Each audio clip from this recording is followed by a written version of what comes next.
lines. Well, let's speak now to Charles Persinger, whose wife Katie was a UK care home manager who actually died from COVID back in 2021. Thank you very much indeed for joining us, Charles, and I expect you, like many others directly affected, will be combing through these messages, scratching your head about how the government was, well, trying to cope or failing, perhaps, as you may have assessed in tackling COVID.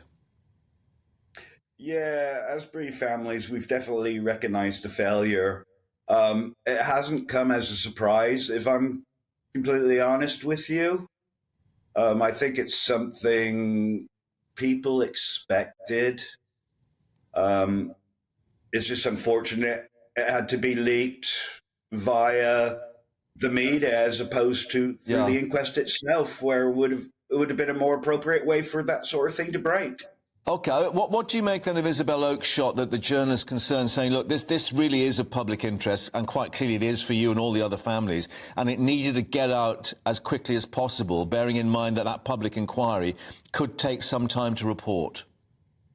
Yeah, no, I agree. It is in public interest. My concerns, and I think is the way the information was leaked. I mean, it would have been far better if it had come out through official forms and maybe gone through our lawyers and stuff beforehand, and we could have been prepared to hear this as opposed to having to see it revealed in the media. You know, it's rather disturbing and traumatic for our bereaved families. And of course, the question as to whether you're getting the full picture, I guess, as a result of that. Well, it's been a long time, you know, that's part of the inquest and why we've been fighting for it for the last 2 years, is to get some truth and accountability from the government. It's the very least those left behind deserve, and our loved ones. Really. Yeah, and obviously to see if things could have been done better, and the issue, of course, as to whether, therefore, things could be better next time round if, God forbid, we get another pandemic of some kind. Well, you know, the chances are fairly high. Pandemics were always a thing that I think government were aware of the risks initially and failed to act accordingly. I'm hoping the inquest will teach the people who need to learn the lessons they need. I hope they're going to prioritize healthcare and the well-being of the country, you know, over personal self-interest. What do you make of that assertion that was made originally about this protective ring being thrown around the care homes, which, of course, directly affects your experience? It may indicate, from what we've learned, that, you know, this was perhaps piecemeal at best.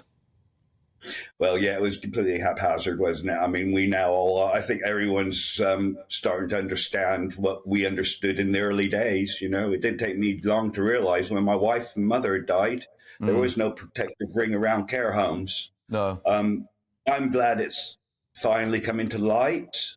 I just hope we do learn lessons. I hope the inquest highlights the truth so we can do better next time.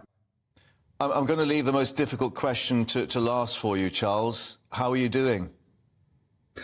You know, it's hard. It's been a 2-year fight. I've not stopped campaigning for the last 2 years. If it wasn't for me and a few friends from COVID bereaved Families for Justice, we wouldn't have had an inquest in the first place. You know, we fought 2 years for this inquest. We're core participants because of that, representing over 6,000 families in the United Kingdom. Obviously, you know, we're out there to support people. We're going to keep fighting for accountability and justice. I think it's important for the future of this country. And that shared experience has brought you all together? Our shared experiences is where the truth lies. I think our voices and our stories should be heard. They must be heard. Anything short of that won't do the inquest the service it deserves.